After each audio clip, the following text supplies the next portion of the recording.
La famille selon le cœur de Dieu. Moi et ma maison, nous servirons l'Éternel. Josué 4:15. Bien-aimés dans le Seigneur, la famille est la première institution que Dieu a créée, avant même de fonder une nation ou une église. Dieu a établi le foyer dans Genèse 2:4. Il est écrit: c'est pourquoi l'homme quittera son père et sa mère, s'attachera à sa femme, et les deux deviendront une seule chair. La famille n'est donc pas une ration humaine, mais un projet divin. Elle est le lieu où l'amour, le respect, la foi et les valeurs de Dieu doivent être transmis de génération en génération. Aujourd'hui, la famille est confrontée à de nombreux défis. Les conflits, le manque de communication, les séparations, les difficultés économiques, les mauvaises influences et l'éloignement de Dieu.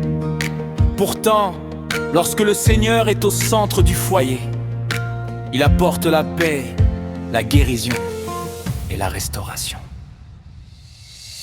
Dieu désire que chaque membre de la famille vive dans l'amour.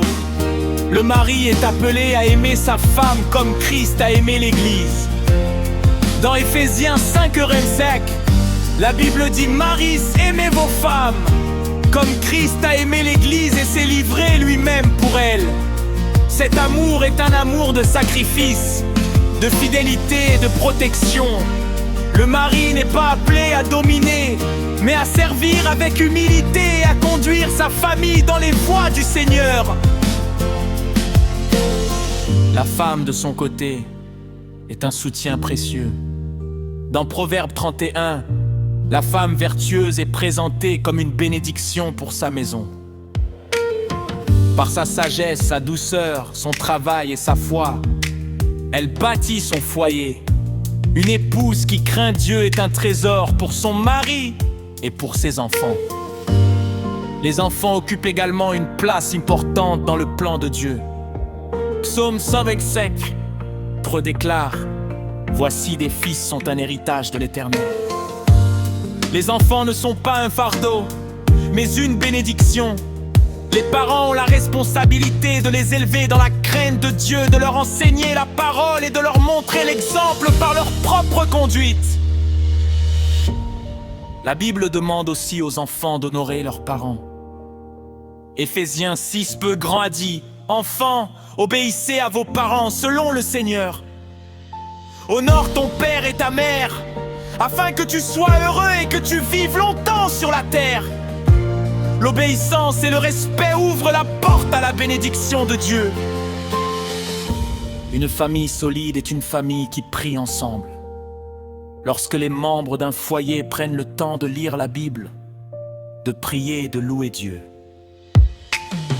La communion avec le Seigneur grandit.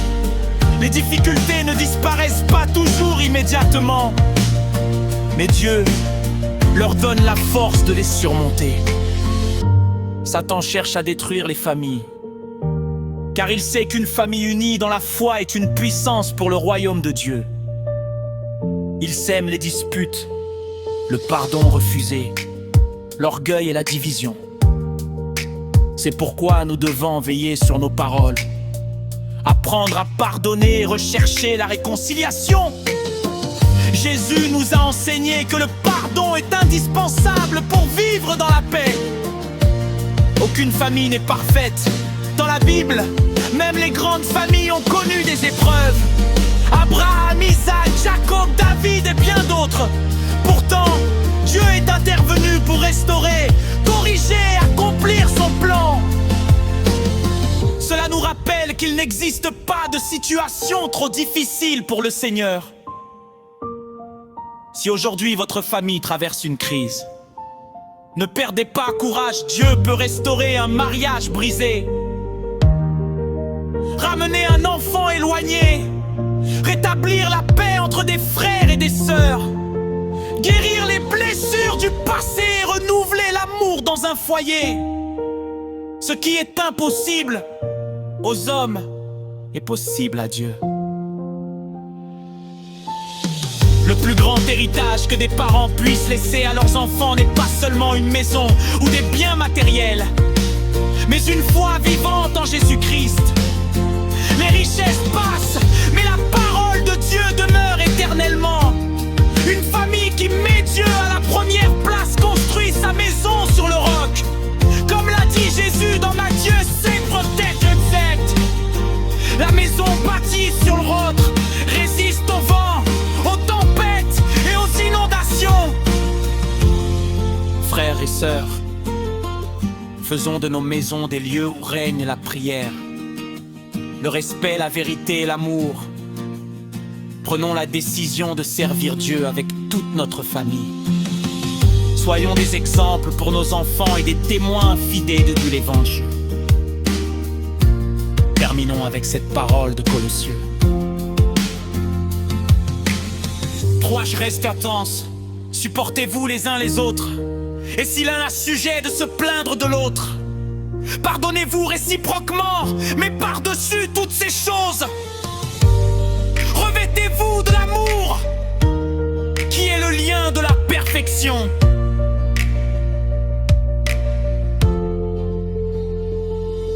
Que le Seigneur bénisse nos familles, qu'il protège nos foyers, qu'il remplisse nos maisons de sa présence, et qu'il nous aide à marcher ensemble dans l'amour et dans la fidélité jusqu'au retour de Jésus-Christ.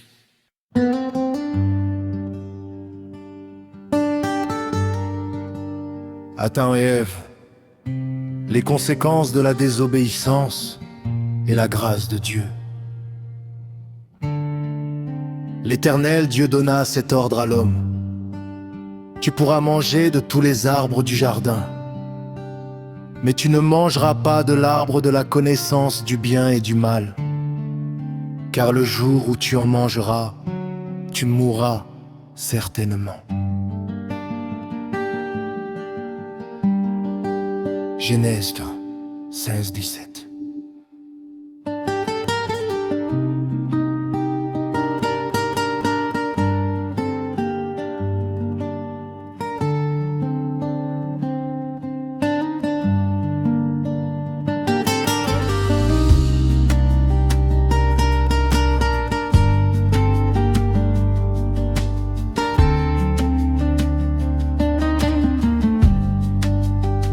Bien-aimé dans le Seigneur, depuis le commencement, Dieu a créé l'homme pour vivre dans une parfaite communion avec lui. Adam et Ève habitaient dans le jardin d'Éden, un lieu de paix, de joie et d'abondance. Rien ne leur manquait. Ils vivaient en présence de Dieu et jouissaient de toutes les bénédictions du Créateur.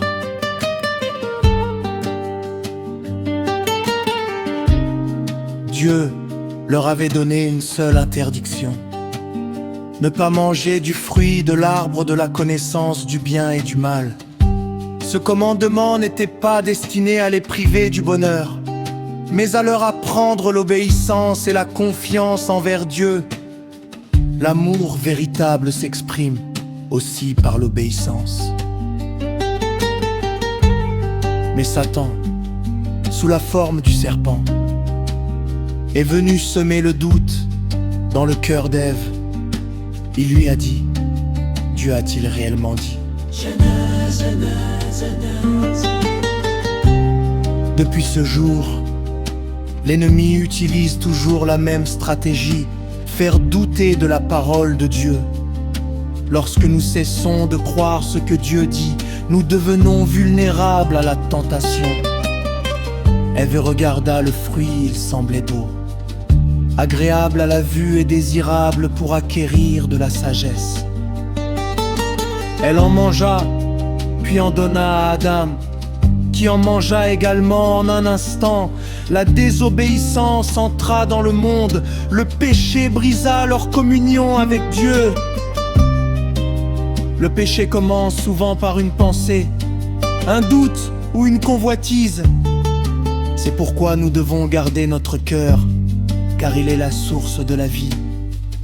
Tout ce que nous nourrissons dans notre esprit finit par influencer nos décisions.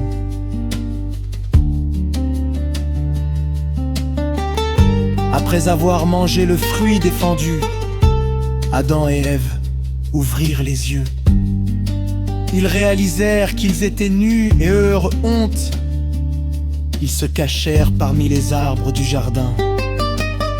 Le péché produit toujours la honte, la peur et l'éloignement de Dieu. Pourtant Dieu les chercha en disant: Adam, où es-tu?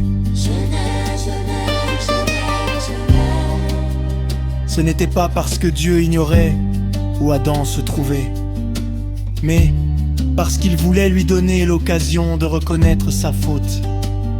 Au lieu d'assumer leur responsabilité, Adam accusa Ève et Ève accusa le serpent. Le péché pousse souvent l'homme à chercher des excuses plutôt qu'à reconnaître ses fautes. Pourtant, la véritable repentance commence lorsque nous confessons sincèrement nos péchés devant Dieu. À cause de leur désobéissance, Adam et Ève furent chassés du jardin d'Éden. La souffrance, le travail pénible et la mort entrèrent dans le monde. Le péché a toujours des conséquences, Dieu est amour. Mais il est aussi juste, son jugement rappelle que le péché ne peut être traité à la légère. Cependant, même dans le jugement, Dieu manifesta sa grâce. Il fit des vêtements de peau pour couvrir Adam et Ève. Ce geste annonçait déjà le sacrifice qui serait accompli plus tard par Jésus-Christ. Le sang versé pour couvrir leur honte préfigurait le sang de Christ versé sur la croix pour ôter le péché du monde. Dans Genèse 3-15, Dieu annonce qu'un descendant de la femme écrasera la tête du serpent. Cette promesse est la première annonce du salut en Jésus-Christ. Satan a blessé l'humanité par le péché, mais Jésus est venu vaincre le diable, le péché et la mort. L'histoire d'Adam et Ève nous enseigne que personne n'est à l'abri de la tentation. Même dans un lieu parfait, ils ont choisi de désobéir. Nous devons donc rester vigilants, prier chaque jour et nous appuyer sur la parole de Dieu. Grâce à Jésus-Christ, nous avons aujourd'hui la possibilité de retrouver la communion avec Dieu. Là où Adam a échoué, Jésus a parfaitement obéi au Père par son obéissance jusqu'à la croix.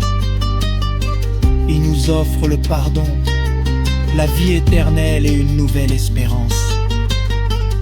Frères et sœurs, ne laissons pas les mensonges du monde nous éloigner de Dieu.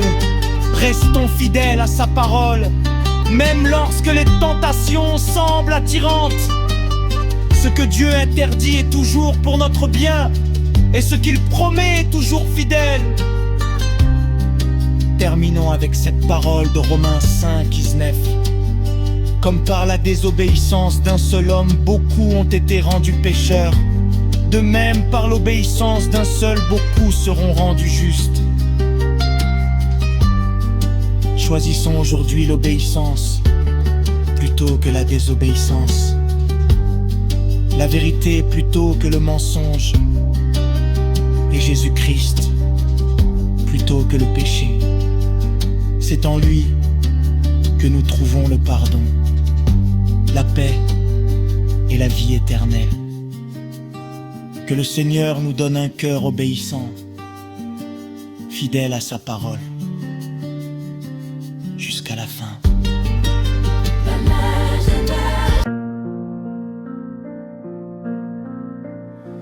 Le retour de Jésus-Christ, soyons prêts. Veillez donc, puisque vous ne savez ni le jour, ni l'heure où le Fils de l'homme viendra. Bien-aimé dans le Seigneur, Le retour de Jésus-Christ est l'une des plus grandes promesses de la Bible. Depuis son ascension au ciel, les croyants vivent dans l'espérance de son retour glorieux.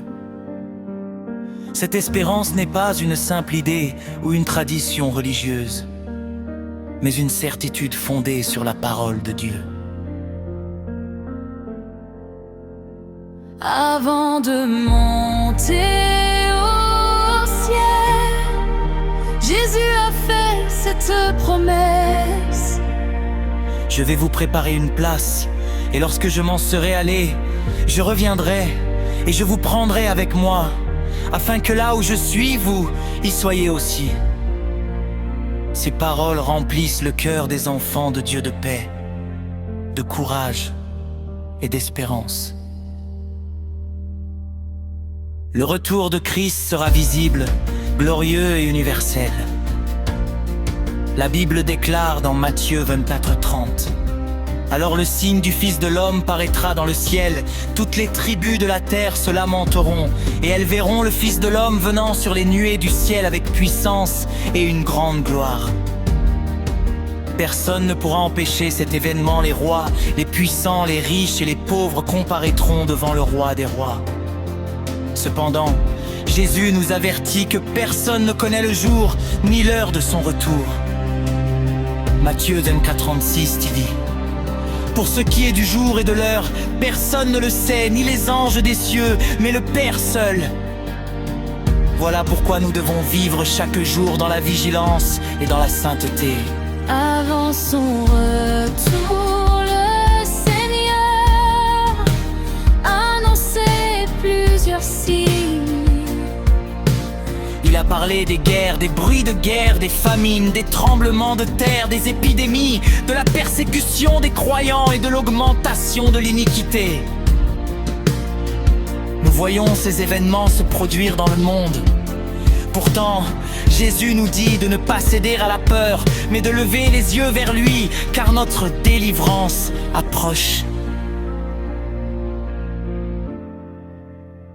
Le retour de Christ sera une joie immense pour ceux qui lui appartiennent.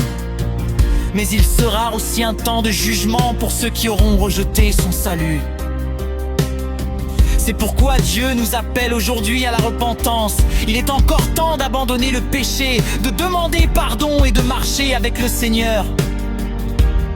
La parabole des 10 vierges, dans Matthieu 25:1-13, nous enseigne une leçon essentielle. 5 vierges étaient sages, 5 étaient folles, tout attendaient l'époux, mais seuls les sages avaient de l'huile dans leurs lampes. Lorsque l'époux arriva, les sages entrèrent avec lui, tandis que les autres restèrent dehors. Cette huile représente une vie remplie du Saint-Esprit, une foi vivante et une communion constante avec Dieu. Nous ne pouvons pas emprunter la foi d'un autre, chacun doit être prêt personnellement. L'apôtre Paul écrit dans 1 Thessaloniciens 4:16-17 : car le Seigneur lui-même a un signal donné, à la voix d'un archange et au son de la trompette de Dieu, descendra du ciel. Les morts en Christ ressusciteront premièrement, ensuite nous les vivants qui serons restés, nous serons tous ensemble enlevés avec eux sur des nuées, à la rencontre du Seigneur dans les airs, et ainsi nous serons toujours avec le Seigneur. Quelle merveilleuse espérance pour tous ceux qui aiment Jésus. Mais cette espérance doit transformer notre manière de vivre.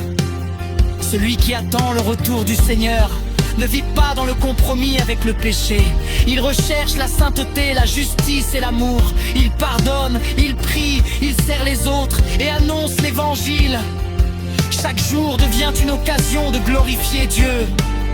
L'Église a reçu une mission avant le retour de Christ: annoncer la bonne nouvelle jusqu'aux extrémités de la terre. Jésus a déclaré dans Matthieu 4:14 : cette bonne nouvelle du royaume sera prêchée dans le monde entier pour servir de témoignage à toutes les nations. Alors viendra la fin. Nous ne devons donc pas garder l'évangile pour nous-mêmes. Nos familles, nos voisins, nos amis et nos collègues ont besoin d'entendre que Jésus sauve encore aujourd'hui. Le retour de Jésus est aussi une source de consolation. Lorsque nous traversons les épreuves, les maladies ou les persécutions, Nous savons que notre souffrance n'est pas éternelle. Un jour le Seigneur essuiera toute larme de nos yeux. Comme le déclare Apocalypse 21:1. Il essuiera toute larme de leurs yeux, et la mort ne sera plus. Il n'y aura plus ni deuil, ni cri, ni douleur. Quelle promesse extraordinaire! Frères et sœurs, ne nous laissons pas séduire par les choses passagères de ce monde. Les richesses, les plaisirs et la gloire humaine disparaîtront. Mais la parole de Dieu demeure éternellement. Investissons notre temps dans ce qui a une valeur éternelle. La prière, la lecture de la Bible, la communion fraternelle et l'obéissance au Seigneur. Aujourd'hui encore, Jésus appelle chacun à venir à lui. Sa grâce est offerte à tous ceux qui se répandent et mettent leur confiance en lui. N'attendons pas demain, car demain ne nous appartient pas les moments.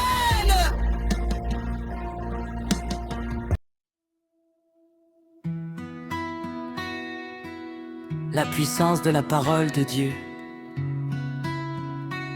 Ta parole est une lampe à mes pieds et une lumière sur mon sentier. Psaume 119, 105. Bien-aimés dans le Seigneur, nous vivons dans un monde rempli de confusion, de doutes et de nombreuses voix qui cherchent à influencer notre vie.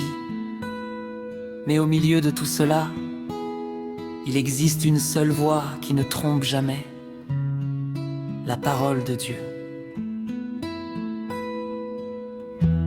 La Bible n'est pas un livre ordinaire, elle est inspirée par Dieu.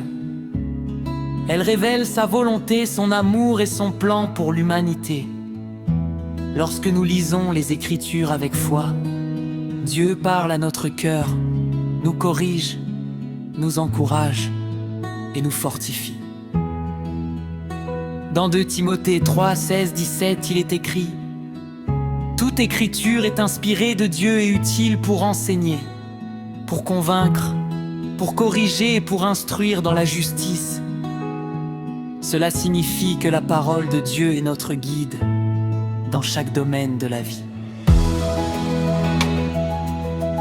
Jésus lui-même a montré l'importance de la parole lorsqu'il a été tenté dans le désert. Il n'a pas combattu Satan avec la force humaine, mais avec les Écritures, à 3 reprises. Il a répondu, il est écrit.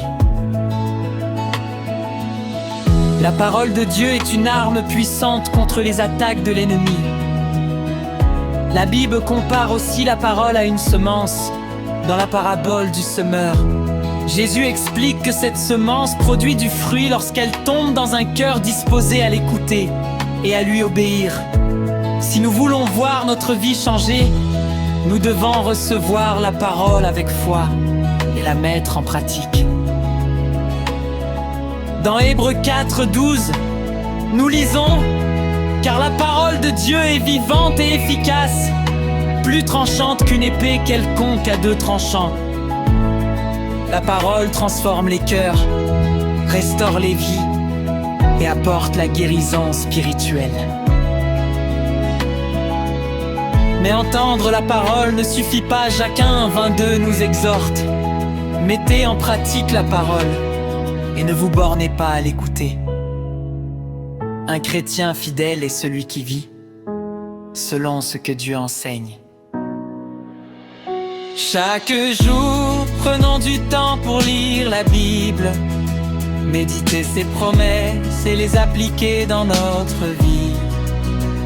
Plus nous connaissons la parole de Dieu, plus notre foi grandit, car la foi vient de ce qu'on entend, et ce qu'on entend vient de la parole de Christ. Aujourd'hui, Dieu nous appelle à aimer sa parole à la garder dans notre cœur et à la transmettre aux générations futures.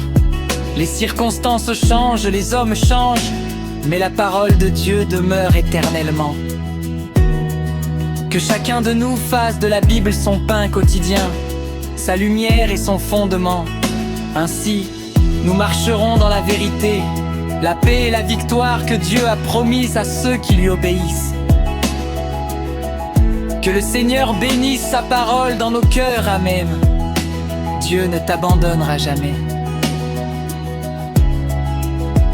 Ne crains rien, car je suis avec toi. Ne promène pas des regards inquiets, car je suis ton Dieu, je te fortifie, je viens à ton secours.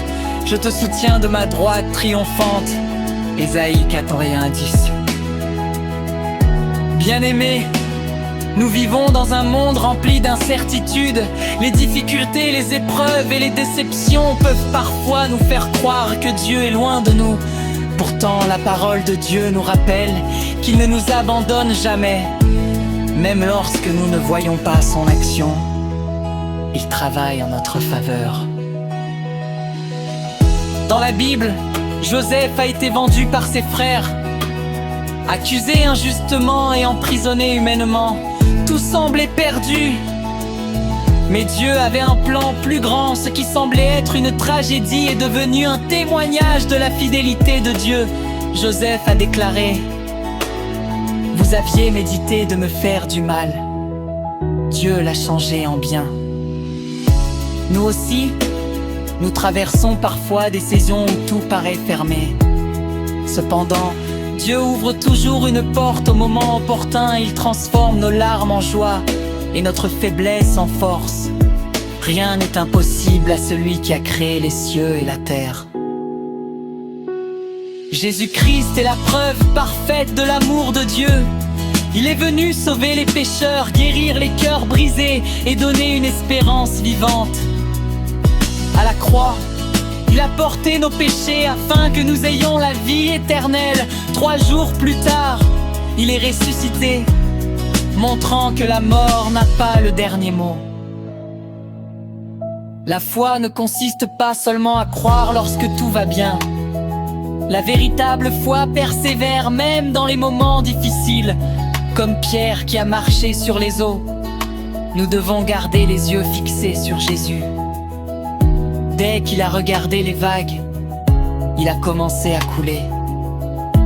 Lorsque nous regardons nos problèmes plus que notre Seigneur, la peur prend le dessus. Mais lorsque nous regardons Jésus, nous retrouvons la paix. La Bible déclare dans Romains 8:28: nous savons du reste que toute chose concourt au bien de ceux qui aiment Dieu. Cela signifie que Dieu peut utiliser chaque circonstance pour accomplir son dessein dans notre vie. Aujourd'hui, Dieu t'invite à lui faire confiance. Dépose devant lui tes inquiétudes, tes blessures et tes projets. Il entend chaque prière sincère. Il connaît ton passé, ton présent et ton avenir. Rien n'échappe à son regard. Ne laisse pas.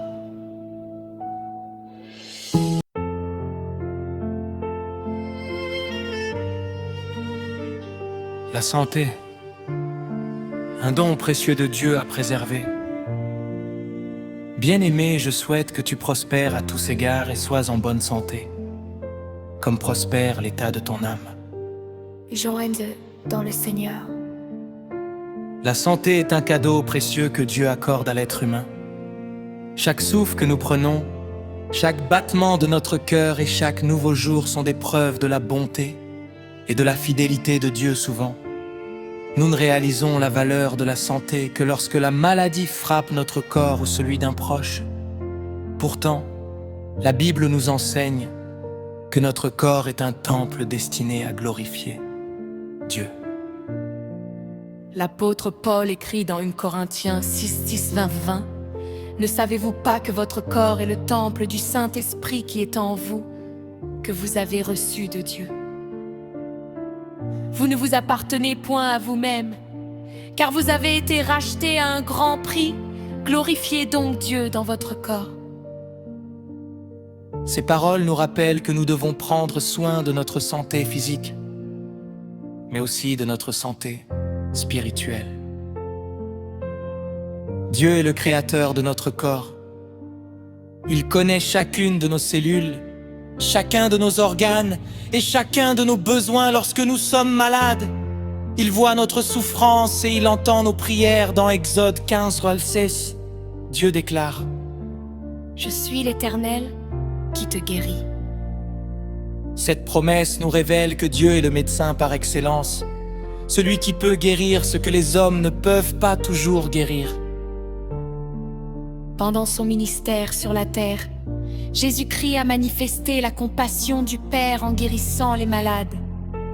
Il a rendu la vue aux aveugles, fait marcher les paralysés, purifié les lépreux et ressuscité les morts. Chaque miracle montrait que le royaume de Dieu apporte la vie, l'espérance et la restauration. Jésus n'a jamais été indifférent à la souffrance humaine.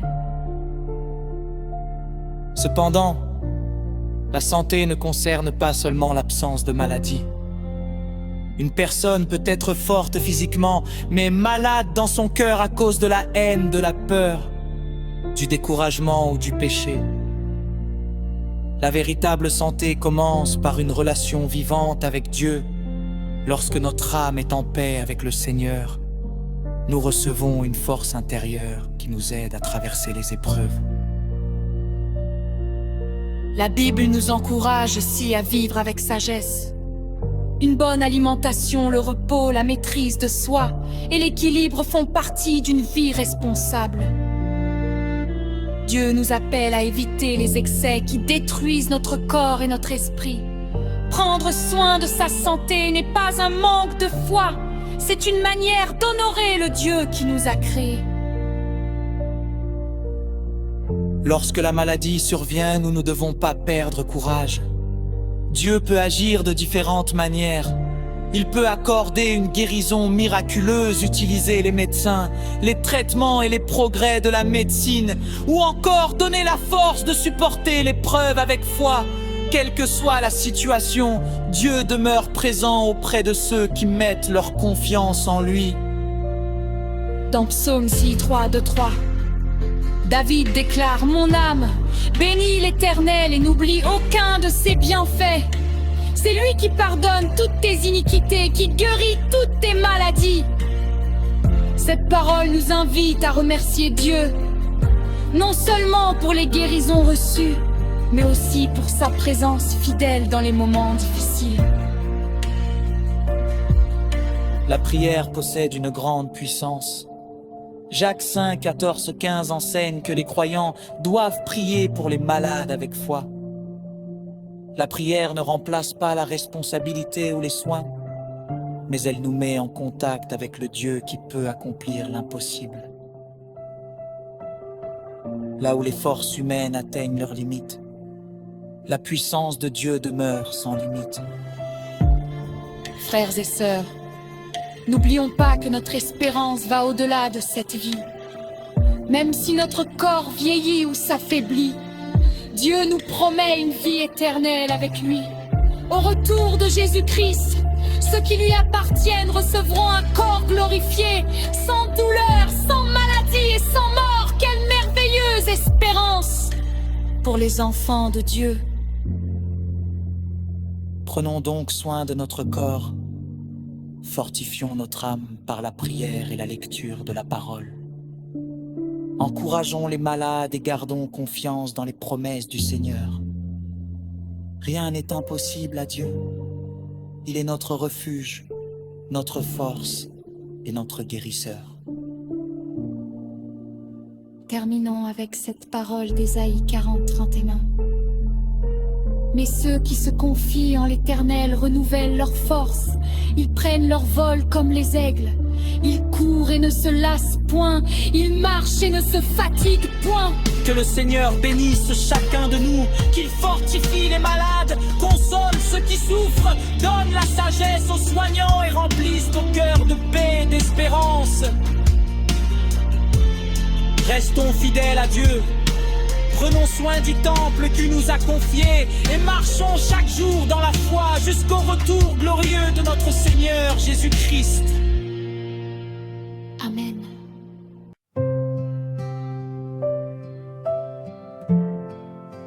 La victoire en Jésus-Christ. Mais grâce soit rendue à Dieu qui nous donne la victoire par notre Seigneur Jésus-Christ. Corinthiens 15:57.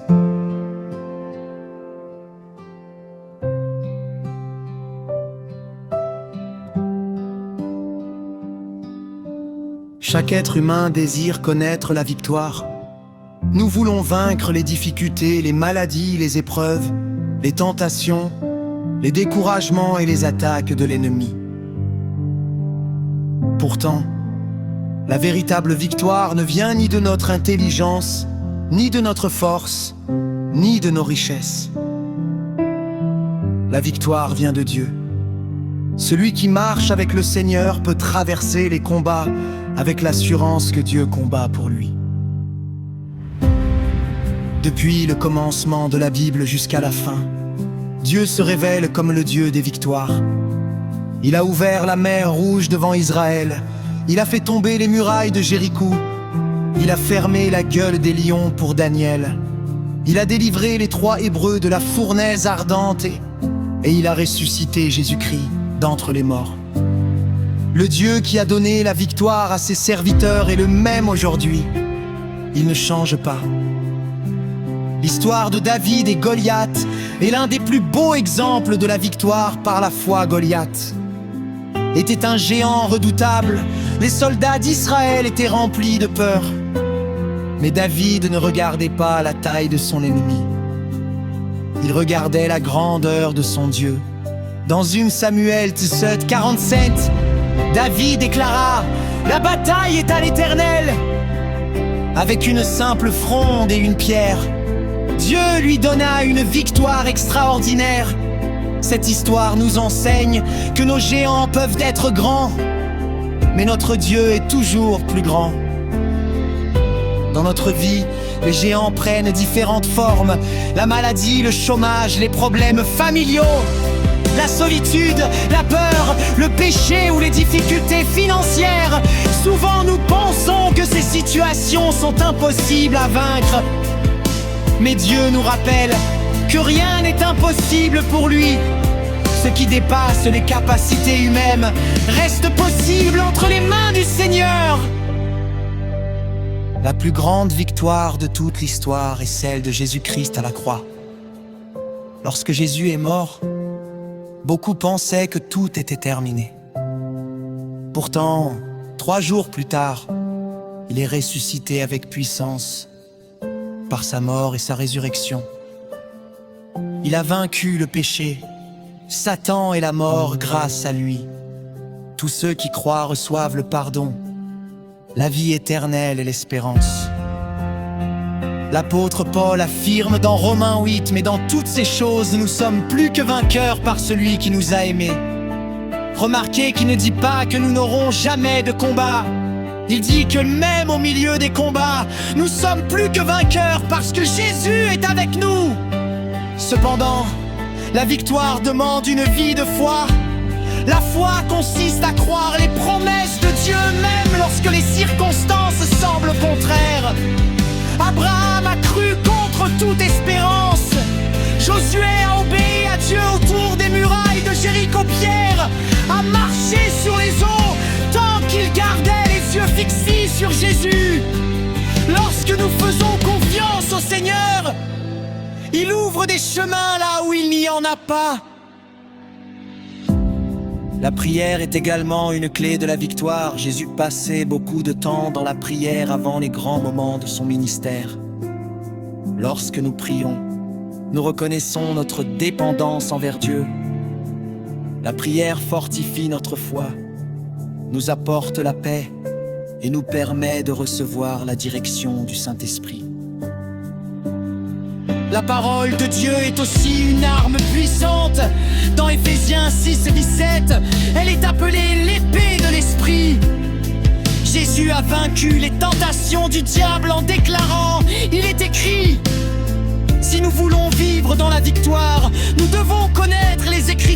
cœur, les méditer, les mettre en pratique chaque jour.